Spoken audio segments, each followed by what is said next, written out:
गरीब लड़का और सोने की राखी की बारिश। हीरापुर नाम का एक बहुत पुराना गांव था। उस गांव के चारों तरफ बहुत सारे जंगल और पहाड़ थे। गांव के सारे चरवाहे जंगल और पहाड़ों पर अपनी अपनी बकरियां और जानवर लेकर जाते थे। उसी गांव में घनश्याम नाम का एक लड़का भी रहता था। घनश्याम बहुत ही गरीब था। घनश्याम के पिताजी एक गरीब किसान थे। उनके पास केवल 3 बीघा जमीन थी। उसी से वो परिवार का खर्चा चलाते थे। घनश्याम की एक बहन भी थी जिसका नाम शीला था। घनश्याम ने अपने घर में 2 बकरियों को पाल रखा था। वो दोनों बकरियों को लेकर रोज पहाड़ पर जाता था।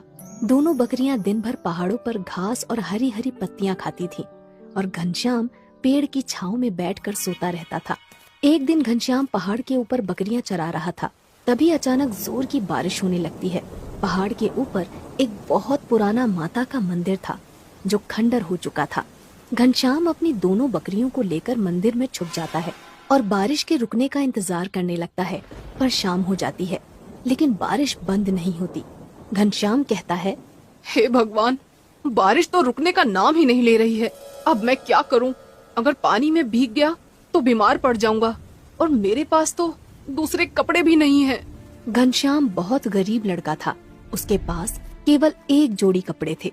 उसी से वो अपना काम चलाता था और इस तरह बारिश बंद होने का इंतजार करते करते रात हो जाती है। खंडर हो चुके मंदिर के अंदर बहुत सारी लताएं लगी हुई थीं। घनश्याम पेड़ की लताएं तोड़कर अपनी दोनों बकरियों को मंदिर के अंदर बांध देता है और वहीं नीचे जमीन पर लेट जाता है।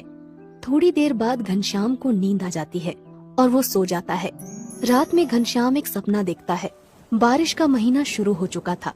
एक दिन घनश्याम के पिताजी घर में घनश्याम से कहते हैं, बेटा घनश्याम, बारिश शुरू हो चुकी है और अभी तक खेतों में बुआई नहीं हुई है।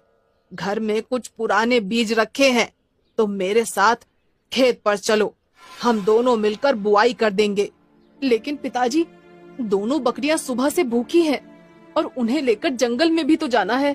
तब घनश्याम के पिताजी कहते हैं, आज बकरियां चराने शीला चली जाएगी, तुम मेरे साथ खेत पर चलो।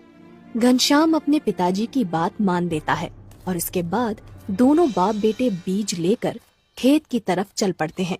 रास्ते में चलते हुए घनश्याम के पिताजी घनश्याम से कहते हैं, बेटा, कुछ दिनों बाद रक्षाबंधन का त्योहार आने वाला है। हर बार की तरह इस बार भी रक्षाबंधन का त्योहार ऐसे ही निकल जाएगा। तब घनश्याम कहता है, तो क्या हुआ पिताजी, हमारे पास पैसे नहीं हैं, लेकिन हम खुश तो हैं। इस तरह बात करते करते दोनों बाप बेटे अपने खेत पर पहुंच जाते हैं। दोनों